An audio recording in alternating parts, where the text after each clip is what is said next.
Hi, and welcome to Healthy Living. I'm Regina Price, and I'm currently joined with Miss Miranda Hayden, who is a registered dietitian with Bon Secours in Motion. Yes. Thank you for joining me.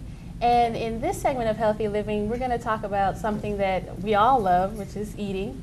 But we're going to talk about a way that you can prepare foods that you love in a more healthy fashion, and then just get kind of general tips in terms of eating healthy and taking steps to have the foods that you love, but adding the health aspect to it. So let's talk a little bit about, we're here, we live in Virginia, we're in the Yes. South, so we're used to certain comfort foods, we're used to seeing certain foods on our plate, and that tends to lead to diabetes and hypertension and things that can come out of, our eating habits. So Right. what are some tips that you let your patients know as far as how to make it a little bit more healthier? Well, you talk about where we are. Virginia is the ham capital of the world. And so we all love ham around Easter time and for the holidays. But what I generally encourage is to include seafood at least 2 or 3 times a week, just to cut back on the higher sodium and the pork intake. So adding seafood in, especially salmon or fresh fish, twice, 2 to 3 times a week is always a good approach, to add healthy meats in, and also a good approach to making sure that you're taking in nutrients that otherwise you may miss out on, and vitamins and good protein sources. Okay. When you talk about your hams and just the more, what we say, fatty foods, how can you break that down in terms of fats and the higher sodiums and carbohydrates? Well, grocery stores are really providing, and they know people are looking for healthier foods. You can buy lower sodium products, including ham. You can buy meats that are leaner. You'll see now a lot of meats have the fat trimmed, and a lot, especially chicken, have the skin off. That is a lower fat alternative. And so many places, as far as grocery stores now, are geared towards trying to make things healthier. So I think if we can think about fresh foods, fresh produce, getting things on the outer part of the grocery store, we know that that's fresh. When we're going down those grocery aisles, we know things are generally going to be higher in sodium. And so if we can think about lower sodium foods, fresh foods or frozen foods being the source for lower sodium and lower fat, is a good place to start. But definitely making sure that your meats, because fat is the higher consumption for calories, making sure your meats have a lot less fat is really good. Looking at your food labels and making sure that the product itself is a lower fat food. And the way to do that is to make sure it's at least 30% lower in fat. And all you have to do is make sure those total fat grams can fit in the total calories at least 3 times. And that's an easy way when you're in the grocery store to make sure you pick a lower fat food. Look at that label and make sure the total fat grams can fit into the total calories at least 3 times, which means it's at least 30% or lower in fat. Okay. So I think that's a good little tip. And talking about food labels, we did have the demonstration earlier as far as the healthier eating options. And it was also mentioned how sometimes marketing companies, they advertise they're healthier than they are, but they may not necessarily be. What are some other things that we should take a look at on those food labels so we don't get caught in traps? Make sure on a food label you're looking at the total carbohydrate grams. You're looking at sugars. You don't want to take in too much sugar. You want to also look under total carbohydrate for fiber. Make sure at least 5 grams of fiber in that product is what you should be shooting for. You won't always find it, but make sure it does have some fiber. Fiber is also good for digestion and also good for your body to break down the total amount of carbohydrates. As a matter of fact, the total amount of carbohydrates, when it is paired with 5 grams of fiber or more, you can deduct that fiber from the total carbohydrate. So it's almost like cheating in a sense, but the fiber is helping with things like hypertension. The fiber is helping with diabetes. And so trying to take in more fiber on that food label is good. You can also look at the total saturated fat grams. So fat can be broken down, but that saturated fat is from an animal source type of food. So you want to make sure that that food label is showing you how much fat is in that product, and you want to make sure it is a lower fat food item. Okay, and then also moving into portion control. You know, like you mentioned, Easter, it's any type of holiday. You know, Well, Regina, I have a rule of thumb. You know, I've taught and I've had a lot of patients that ask that question: what can I eat around the holidays? And sometimes things are just such a tradition. I don't want to be the spoiler of that.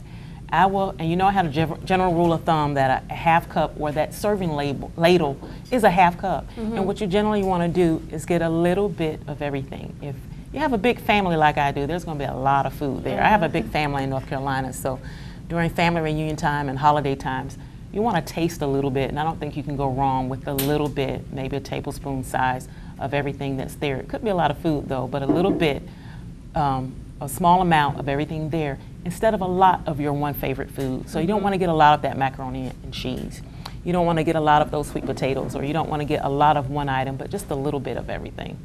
Okay, and just talking about just general tips for healthier eating, what are some rules of thumb that you have in terms of snacking?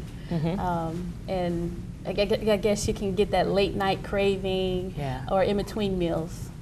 My favorite motto is to not have an all carbohydrate meal. And the reason behind that is I think it staves off wanting to do a lot of unnecessary snacking and a lot of late night snacking. If you're able to have a balanced breakfast, lunch, and dinner, and if you want to snack in the middle of the day or, you know, throughout the day, always snack, again, thinking about fiber, on fresh vegetables and fruit if you can, to get the fiber in. But having a balanced meal that includes carbohydrate, adequate amount, a nice sizable amount, and protein and fat for breakfast, lunch, and dinner. You will not want to snack a lot in between. You will not want to do a lot of late night snacking. So, you know, a lot of snacking will come from having a lot of carbohydrates without it being paired with protein and fat causes you to be a little bit more hungry. Once you're hungry, you don't want to think about the right thing to do. No, you don't. So don't get hungry because you're going to do a lot of unnecessary snacking. And sometimes when there's diseases like, you know, diabetes, you may just want the next thing, you know, that's quicker for you to get. So your blood sugars aren't low or your blood sugars are not out of control. So you may not pick a really good type of snack to have.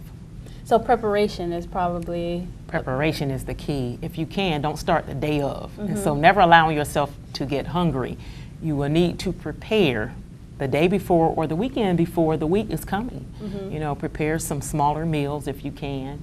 If you tend to have a generally relaxed weekend, would be a perfect time to prepare more than one meal for the week coming up to help yourself. Okay, and if we talk about healthy eating, we have to talk about exercise and getting that body moving. Definitely. So what are some tips, you know, for getting out there? Okay, everyone that knows me knows that exercise and good nutrition go together. One without the other is just not a complete package. And so they complement each other. And so, and for some people who are really, really into athletics or really active, need to eat a certain way. But if you're looking at weight loss and you're looking at overall health, you want to make sure that you're eating right.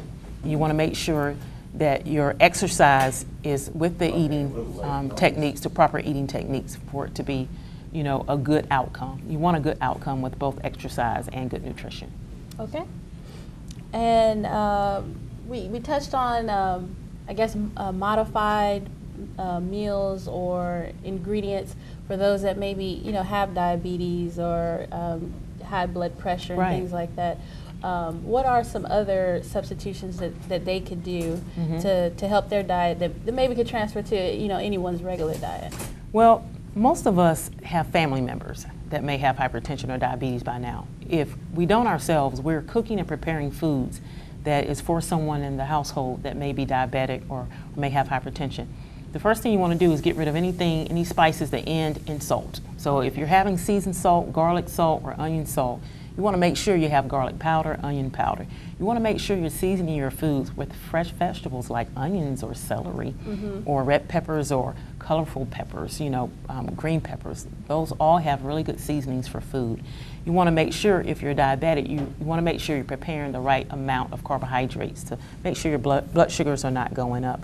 Different spices like nutmeg and cinnamon can also complement diabetes. And there's been studies that show that a certain amount of cinnamon per day can assist or help a little bit with diabetes. So you may also want to ask your doctor if you have hypertension, if it is okay for a salt substitute.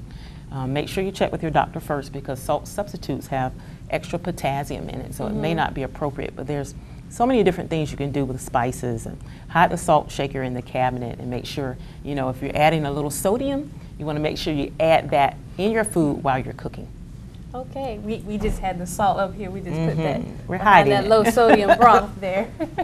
Okay, well, we're about to close, but are there some additional websites or resources that people can go to get more information? We talked about a lot, but just, you know, myplate.gov and just different places. Myplate.gov. My favorite, because I'm a registered dietitian and a member of the American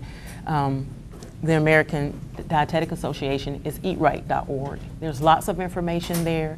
There's lots of information where you can find a dietitian if you need assistance.